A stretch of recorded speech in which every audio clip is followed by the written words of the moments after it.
Thanks for joining us today to discuss life and godliness with Rick and Angela Carter.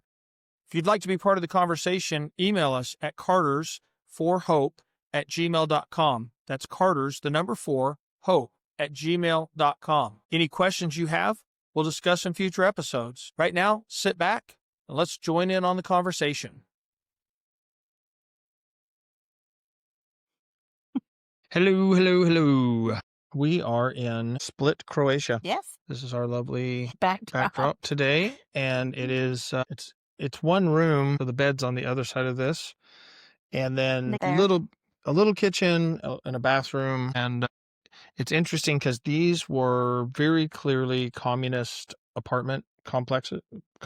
Like Yeah. they're very just square block buildings. No personality. In communist countries, this would be kind of their, like, housing structure that they would have put up during communist times. So this was a communist The area. apartment is very nice. It's very nice. They've done a very Yeah, cute they've job really with fixed it up and stuff. And Very it's comfortable. just as a efficiency apartment. I think they would call it a one bedroom, or not one bedroom, but a studio efficiency. But they put this here to kind of break it up and give it a little.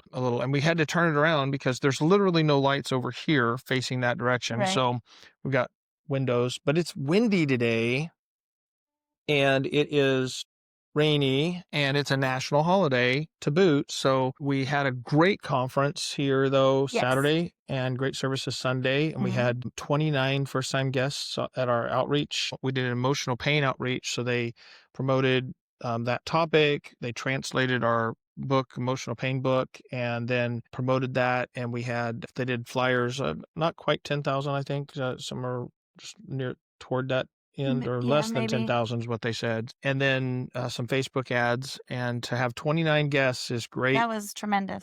They did another kind of big outreach like that, and did over 40,000 flyers and lots more costs to try and build, and they had 29. So to have that is great. We had 4 people indicate that they received Christ that night, and then the next day we had 3 people visit from the meeting. Now, of the 29, I said we had 29 visitors.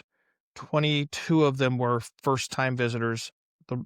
7 of them had come to previous meetings or things like that. So they weren't a total first time, but 22 of them were. So 27 they're 29, I'm sorry, they're not members of the church. They don't regularly attend, but a few of them had come to a few other things.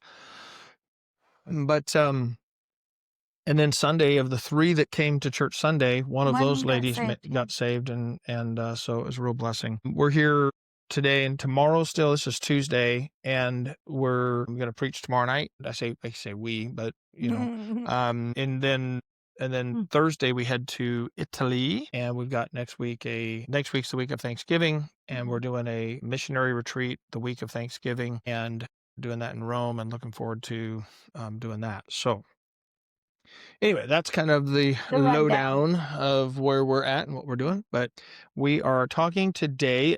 This was kind of requested. We're modifying this topic. The topic requested was pastoring your parents. And that maybe, I don't know how many people would actually end up doing that.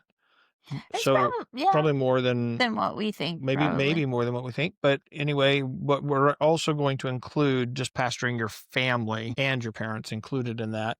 And the topic, so pastoring your family, generally speaking, we've pastored both sets of our parents.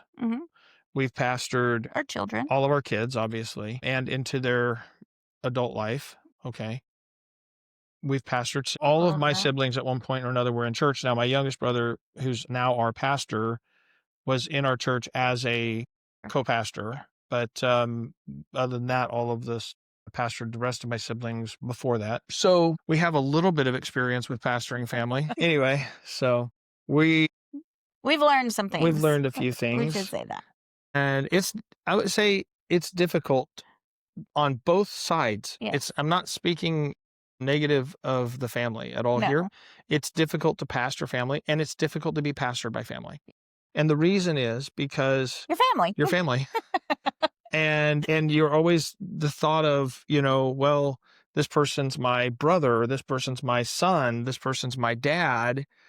And then when you have to deal with things pastorally, it's difficult to set aside those relationships in favor of the pastoral relationship. And it's difficult to set that aside as a pastor. Also, it's difficult to disengage what you think they ought to know, what you think they ought to do, and all of those type of things from just that they're members of the church, and not just, well, they ought to know, they ought to think, Yeah. they ought to do, I think the first thing is, if you're going to be in that situation, you have to have a good relationship with family. It's Like difficult your relationship to with do your it family. otherwise. I would say that in many instances, it's probably best not to pastor your family, If at all possible. Yeah. because it is difficult to set those relationships Mhm. aside. I think of like when the kids were growing up and becoming in teenage years and adulthood and so forth. And I even had my son-in-laws on my staff who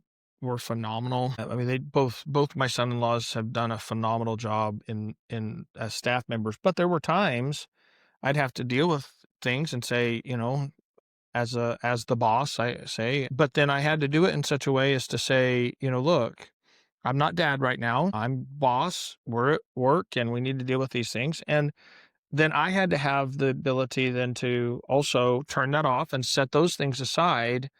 And they had to as well, and still be family and enjoy being And around each other's family. That is a difficult thing. And the only way that works is if you have a good relationship with your family. Yeah. If there's not a good relationship, then it's harder to turn that off, because then you just hold on to it. It's just another thing if you're having issues in your family. All the relationships can blend together into one homogenous mess, Yeah.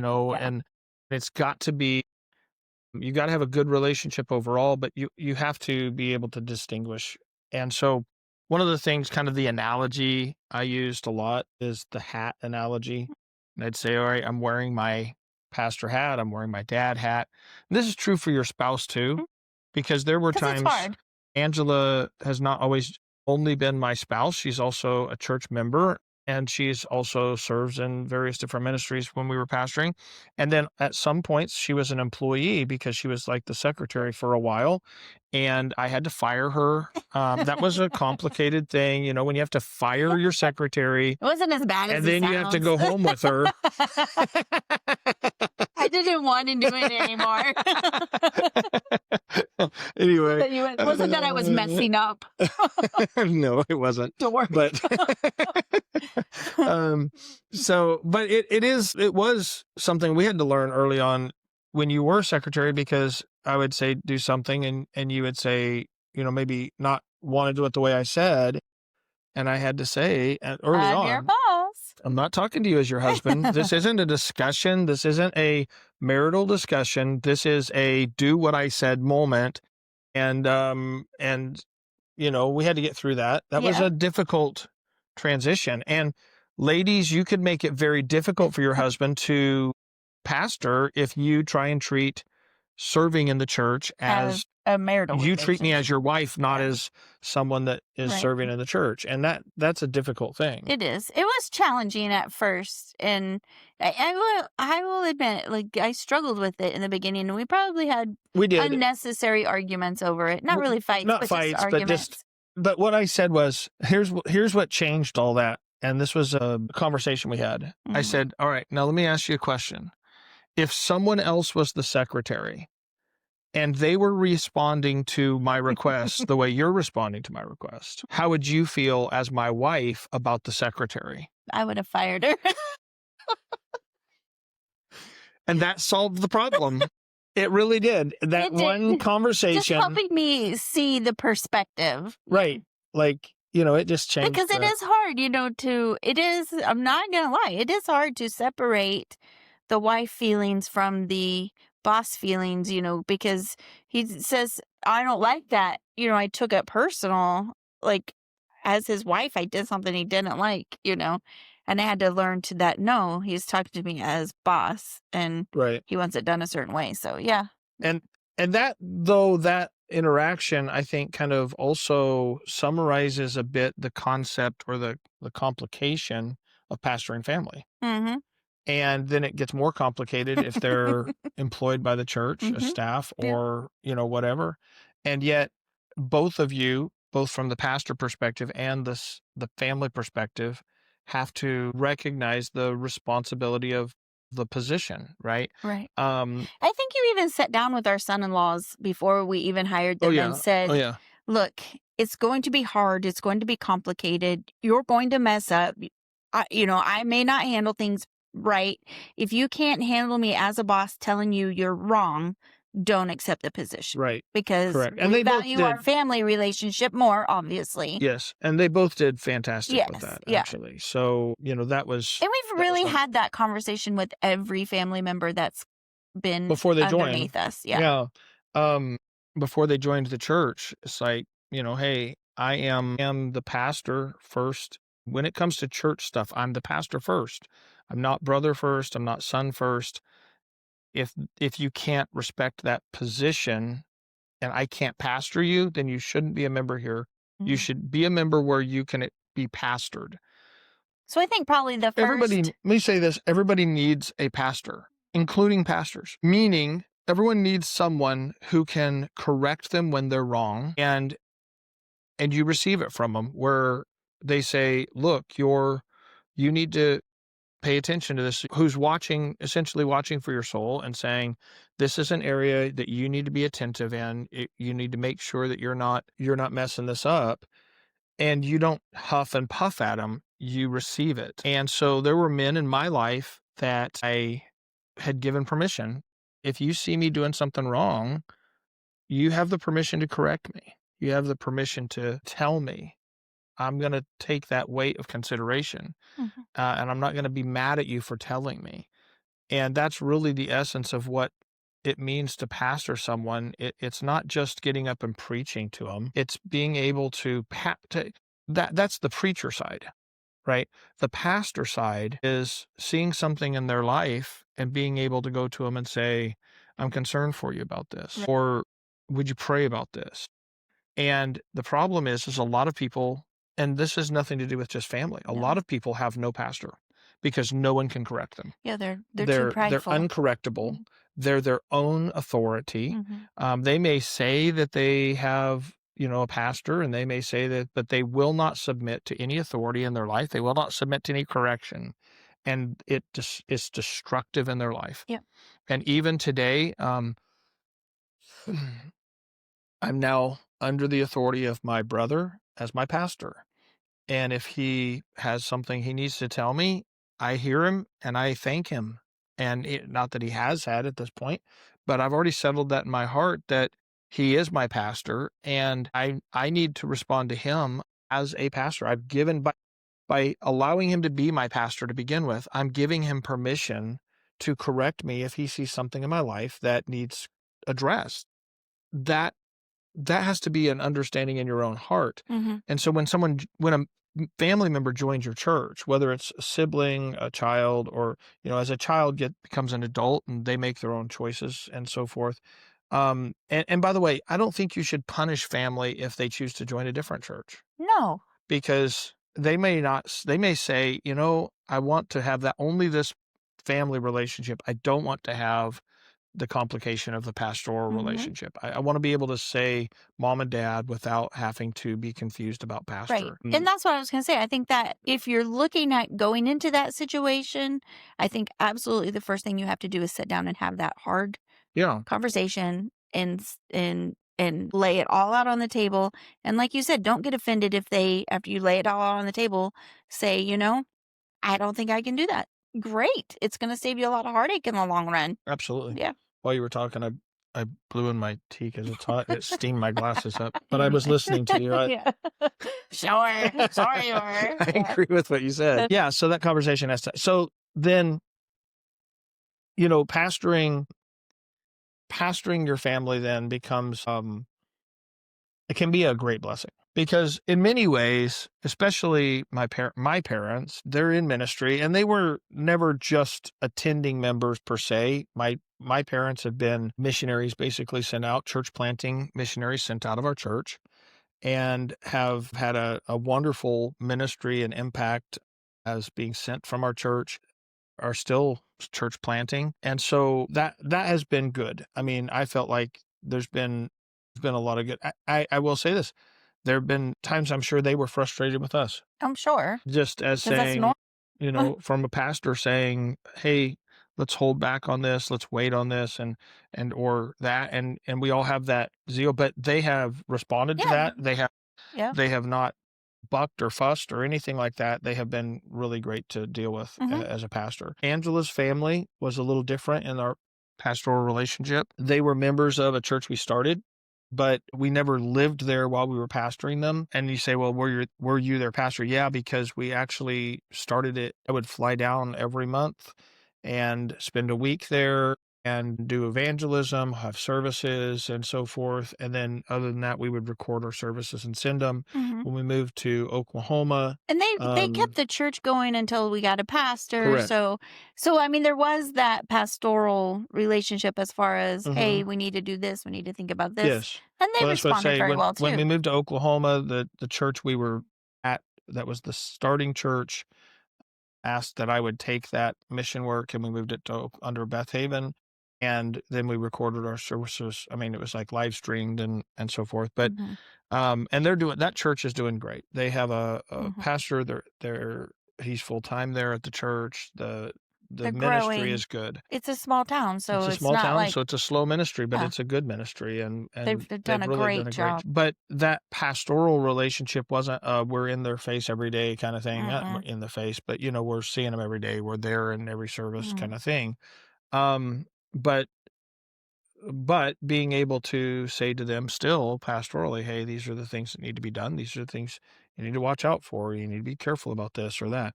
Um, so we never had any trouble pastoring Angela's parents either. No, Um, I can't say that we've had trouble pastoring any of our family. no, but because we recognized that that there were potential pitfalls, Yeah, I think we that's what you tried have to to. plan ahead. Yeah. Now, here's the thing though, and I think what you said earlier was a key in that you have that conversation in advance. These are the things that are necessary.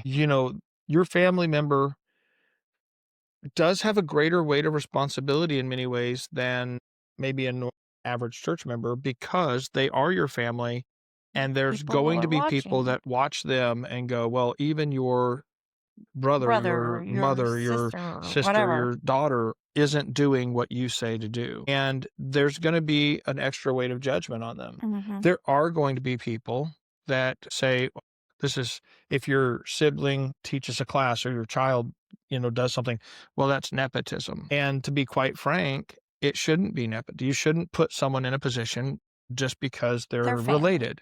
However, if they're the most qualified person You and should you've not put prayed 'em about in. it, you shouldn't not put them in. That's Right. exactly right. It's one of those things where anyone can make an accusation about anything. I've had people make accusations about non-family members I've put in positions, Mm. and I've had people make accusations about family members I put in I positions. will tell you, some of the non-family people in positions have been the worst. Family overall is very loyal Yeah. to the There's work a reason why and the most ministry. pastors will put in their son or, Well, whatever many in pastors positions will, and because there's nothing wrong with it. no, because they know that number one, they know how you think. Mhm. Some random person that you put in that position isn't always going to know how you think or know how to Mm-mm. respond, but your family will. So Mhm. that's one reason why.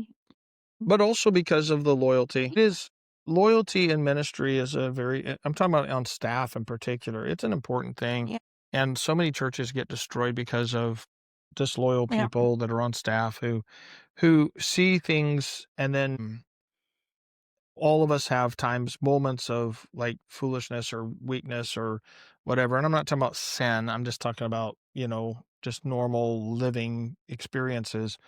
And family is important in that regard, the loyalty, but they're not the only ones that are loyal. I know I'm not saying that at all, but that is one of the benefits of having Mhm. family, and is that level of loyalty, not to cover sin, not to cover wrongdoing. I'm not saying that, but to just recognize that you're human sometimes. And it's kind of funny too because they don't think anything about a business putting their the Of course president of a not. business putting their family in, or, if you're working at a job and it's a good job, nobody thinks anything about you getting your son hired or your daughter hired at that same place. Well, and some places won't do that, Some and that's places fine. That's won't, their choice. but I'm just saying But the normal person doesn't balk at that. They're like, oh yeah, look, that you got an inroad, yeah. whatever. But when it comes to the church, it's different.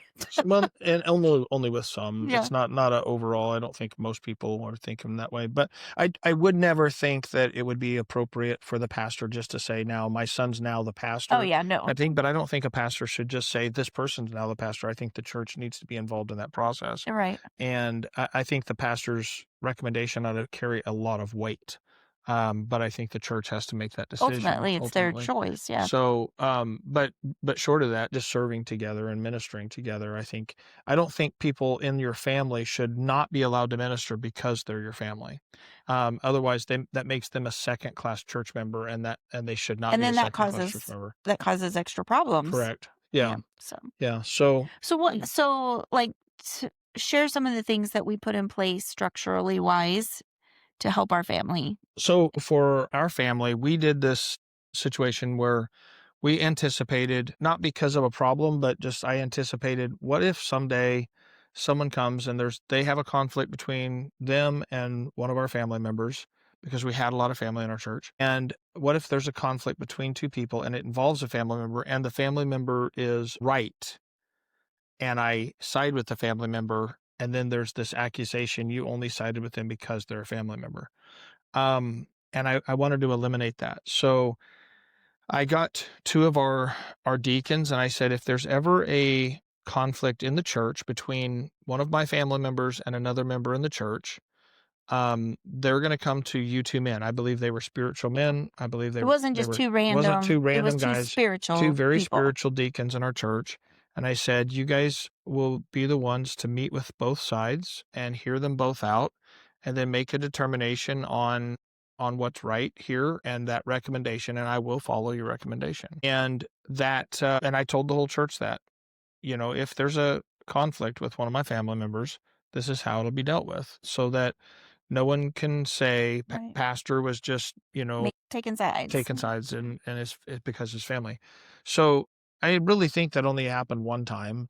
And in that conversation, those men heard both sides. They issued their judgment, and it was for the non-family member. I did what they said. I told my family member, you need to apologize. You need to make this right. And they did. They humbled themselves and did that. And that was it. There wasn't an issue. There was no issue. And later on, quite honestly, that individual that was involved ended up going off and not being right on some other things. But it doesn't change whether on that particular circumstance. And it wasn't like, see, they, this or that. It was just like, in this moment, on this issue, this is the right thing. And it took care of it. And I think it eliminated any accusation. And you say, well, you're the pastor, you're supposed to do this and that. But part of pastoring is using wisdom. Yeah. And part of wisdom is not putting yourself or your family or the church in a situation where there could be questions about the judgment. And so by allowing those godly men, the Bible doesn't say the pastor's the only one that can judge anything. Pastor's the only one that's spiritual. If the pastor is the only spiritual person in your church, then that's a pastoral. That's an indictment against your pastoral leadership. So the reality is you should be having people that grow to be spiritual, and the Bible specifically says is let them that are least in the church judge a matter. Talking about going to law and stuff, let them that are least in the church judge means there should be many people in the church that are able to judge matters and to give that proper judgment and to follow that judgment. And I think, to be honest, our willingness to submit to the spiritual leadership of those in our church also help those in our church in return submit to our leadership. Like they saw us submitting, so they were willing to submit. And just that cycle, of like, hey, we all want to be spiritual. We all want to respond spiritually. And because of that, since we're going to respond and submit under this spiritual authority, they were willing to respond and submit to our spiritual authority. So Yes, I agree. I think that was definitely. I think it showed goodwill both ways. Yeah, absolutely. I feel like our family felt like that was a fair and understandable reason and way to deal with things also. And I feel like the family saw those men as they're spiritual men. They're going Hmm. to listen and they're going to make a judgment, and that's okay. Yeah. You've got to teach your family as well as everyone else to be willing to submit to correction Hmm. and instruction. And I think that right there is probably the biggest downfall I see in our culture right now is people are not correctable. People are not, you know, And to be honest, it is the biggest downfall we see with pastoring family. You don't teach them how, and you don't you've help got to them. teach them how to be correctable. And everyone should be correctable. And by the way, that doesn't mean you are to take the role of trying to be everyone's corrector. No. Correction ought to come from those in authority. And it's okay to approach someone with correction with a right spirit, but not with a I'm going to tell you. And I learned this year. I didn't know that a lot of people have never used the phrase how the cow ate the cabbage. And I didn't know that. I thought that was a common phrase Yeah. amongst all I peoples. thought so How too. the cow ate the I'm gonna cabbage. tell you how the cow eats cabbage. Meaning, I'm gonna give you the what for. yeah, but they might not know what the what for Yeah. is either. Yeah. I'm gonna chew you out, okay? All right. I'm going to tell you what you did and how it was wrong. But anyway, so it turns out that is not a common phrase. And maybe you're listening today and you're like, I've never heard that in my life. Hey, guess what? You got a new Now phrase. you know you know a new phrase. Forget this 6-7 Cows stuff. and cabbage. Exactly. 6-7. So old hat. Now you can use the new fangled Yeah. phrase, cow eating the cabbage. Anyway, Yeah. if you wondered, is 6-7 an issue worldwide? Yes, Mm-hmm. evidently. Yeah, everybody knows it. That's apparently. weird, right? Yeah. 6-7. Yeah. Anyway, Except for me, I didn't know what it was. I had to look it up. we heard it. We're like, what? What? What is that? We actually What's heard that mean? it in Phoenix. No, I don't know where. it was just before we got to Phoenix. Coolidge, maybe, or New Mexico. I don't remember. Those two were before Phoenix. Somewhere, and then since we got back from Trinidad, and then as we were Sorry.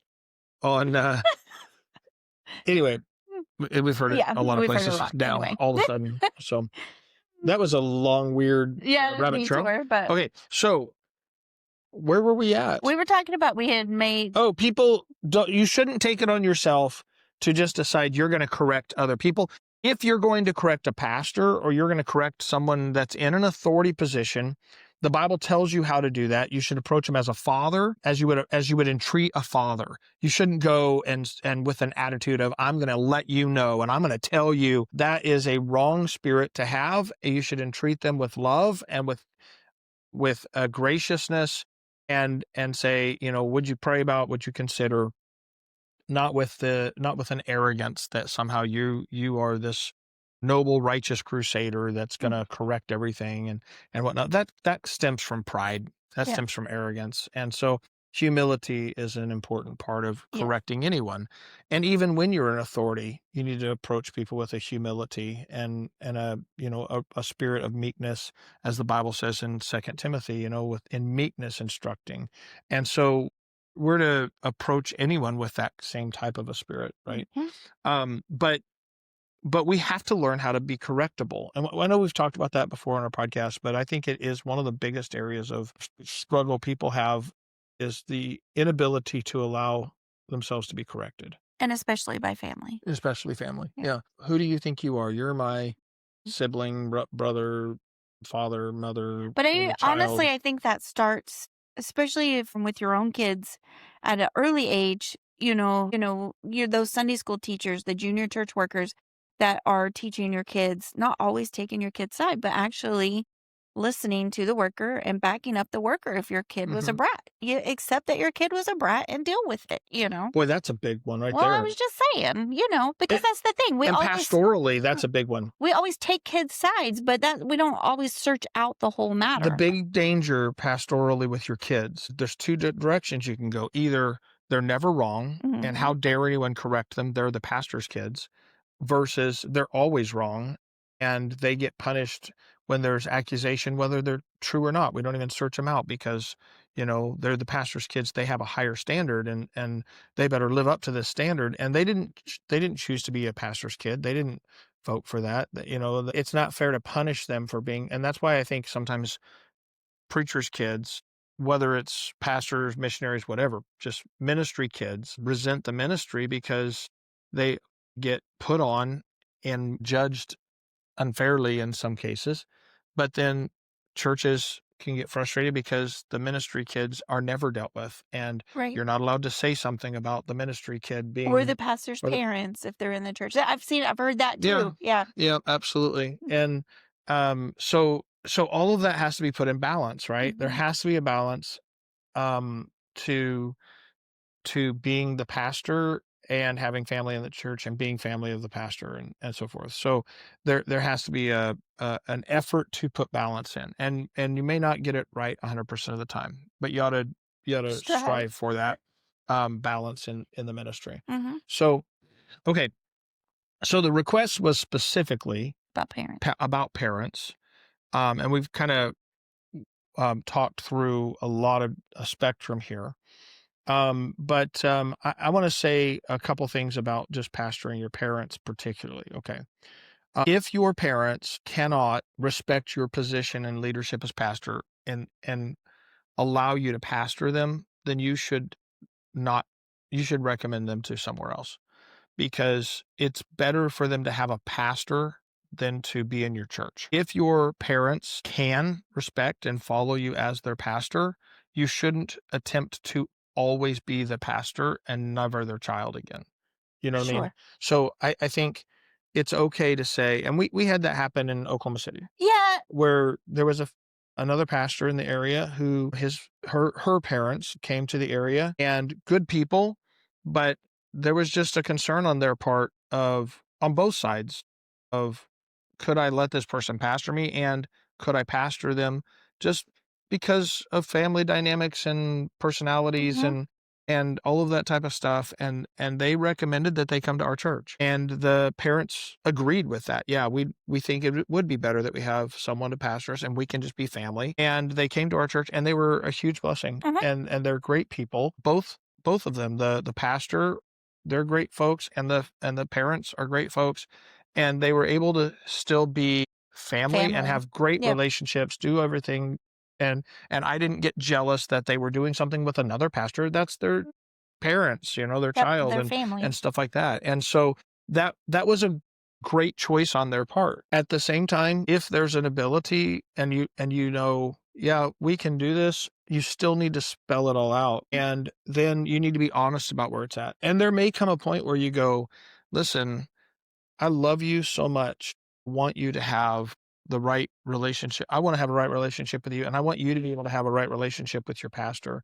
And I feel like we're not in that spot where, and I'm not kicking you out of the church or something like that, but I am telling you, you need a pastor that you can respect and follow, and I need to be your child. And since this is overcomplicating both of those relationships, it's best that you Yeah. find another place and step away kindly and graciously, not in a way that would hurt the church, not saying to people, well, I just can't follow my son or something like that, which would be hurtful to the pastoral relationship Right. and hurtful to the parental relationship Right. both. So, that is a necessary thing at times, Yeah. to make that correction. And I will say too, on the other side, if your parents are able to do that and remain in your church with the holidays coming up, this was always a struggle for us. You want to spend holidays together. And sometimes there's people in the church that don't have family there. And like his parents were always this way, like they would always invite those that didn't have family over to their Yeah. house for holidays, which is awesome. It's great, wonderful, awesome.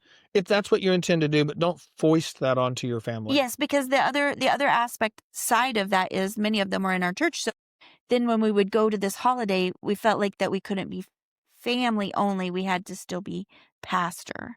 Right. So it And it didn't, wasn't always that way. no, not always, And but it's not like every holiday or no, something. but I'm just saying that is an element to this relationship. And, we just had to talk it out, and we had to say, hey, maybe not every holiday, Or you let's know, discuss or it let's figure out, beforehand, yeah. So you know? because there is just that element that you just, when you're with family, you want to be with family. Yeah, You don't want to have the pastor hat on, and so right. eh, Now, let me throw one final kind of conversational topic here on this is that when you are in the same church and you're serving in the same church, you might think we're always around each other, oh yeah, no, but it's not the same as being around each other just as a family unit. mm-mm.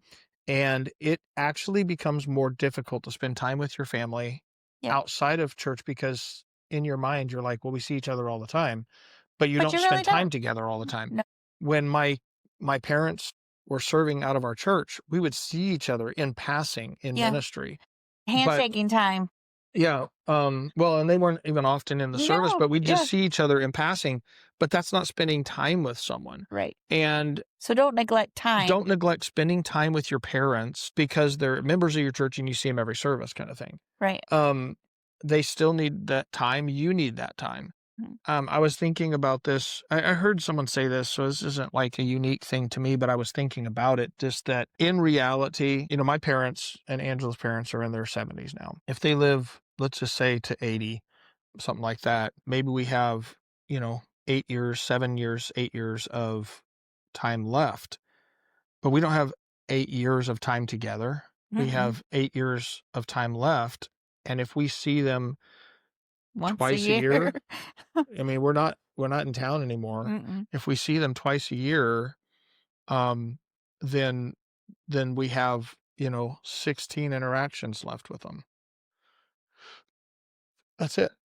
That's not that many times No, if you think about it like that. With our kids, the same. Now our kids are gone. We have moments with them, not not years. not weeks or months or Right. We years. have moments, Yeah, not, sometimes just a day. and so don't neglect having those moments. Don't neglect, well, I see him at church all the time. Yeah, but you're not spending family time together with them. You're not investing in them family wise at church. You're doing other things. They're doing other things. There's, your ship's passing in the night, essentially. Angela doesn't get to go out to see her mom as much because of just where she's at versus where our ministry is as we travel, but she diligently takes time to call every week, sometimes several times a week, to talk to her mom and just to have those times of conversation. If I'm where I could call you. Yeah. Last time we were in Oklahoma City, we were passing through, but I just went over and sat with my folks and just talked with them, sitting in their living room. And I try and make a point to do that when I have the opportunity because I don't know how many opportunities I'm going to have. Well, that was true when I was their son and pastor too, Mhm. right? And Angela would regularly, when we were stable in Oklahoma City, Angela would regularly go out and see Mhm. her parents. And it wasn't as often as she would like. It wasn't as often as they would like, but it was as often as we could. And same with my parents. It wasn't all the time that I got to go over, but periodically I would just say, I just need to go spend some time with my parents and just sit and talk with them. And that's an important part. You only get so many opportunities, and you Mhm. only have so much time. And we Yeah. always kind of think, well, there's Oh, we time got until so we there's find out not. there's not going to be much time, and then we try and make up for it, and you can't make up for lost time. So take the time to spend with your family, take the time to spend with your parents, with your kids, with your grandkids. We're excited. This next week we get to see our grandkids. They're in 5 of Rome. them. We get to see 5 of 5 of them. our grandkids, 2 of our kids, and Yeah. well, 4 of our kids, Yeah. Because we don't separate son-in-law and son-in-laws daughter-in-law. and They're daughter-in-law. all our kids. And we love them all, and I want to spend as much time with them as possible. Now I know they're going to have other things they want to do. They're going to be things, Sure. but as much as possible, I want to spend that time with my family. And I'm going to say this as a final statement. I'm glad I'm no longer pastoring my family. Oh, yeah. It's way better not. They were not bad to pastor. No. They never caused us problems. There No. was never any conflict or anything like that, and I hope they feel the same way. But But it that's is how I nice feel. just But being it is one nice to not have thing to them. all those relationships. Absolutely, it's nice being just dad or son or grandpa, and or sibling, and not have to try and navigate differences in relationships and so forth. And they were never a stress to us, really. I mean, it wasn't like it was no, we're their pastor, but it is nice to have that uncomplicated We relationship. just turned that mantle over to another family member. Right. Now it's his job. Now it's his job. But He's young; he can handle it. right. Anyway, thank you for the The topic. and hopefully these thoughts have been helpful. Maybe it's someone that's a pastor that needed to hear these things. Maybe it's someone who's got a child or sibling who's their pastor, or parent who's their pastor, whatever. Hopefully it'll be help. And if you know someone like that, maybe share it with them and be help. We are open to other topics. Yeah, if you and have a topic, you can email us at cartersforhope@gmail.com, or you can comment on our Life and Godliness Facebook page, or on Apple Podcasts, or Spotify, or YouTube. Right. So we're everywhere where podcasts are available.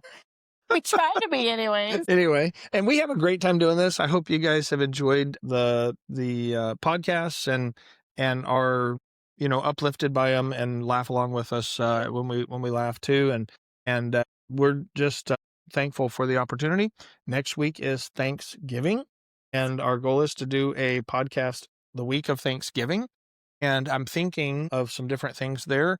And so hopefully we'll be able to have a Thanksgiving podcast with everybody here coming up before long. It'll be after Thanksgiving that you get it, but nonetheless, hopefully some things to share with you there as we're with some family in Italy. And that's a strange thing to say, right? Yeah, it is. So we'll be with my sister, my brother, my sister and brother-in-law, my brother and his family, and then with our oldest daughter and her family, and our oldest son and his family. Yeah. So we'll be with Quite a few. four family members, 4 families. Normally, all of those people are at our Thanksgiving family get-together in Oklahoma City. They have been, except only the last couple of years. So it's kind of awesome. So we get to be with half, and then we'll get to be with the other half. And the other half will be with at Christmas. So we're thankful for that. So anyway, Thanksgiving in Rome. Oh, it sounds so cool, but it's going to be cold and rainy. I honestly, I don't know how they're going to cook the turkeys, because ovens over here are not as big as. No, actually, this one, I think a turkey could fit in this one. Yeah. Okay. Well, we're not cooking it here. I know. So anyway, we'll see. Anyway, God bless. Appreciate it, y'all.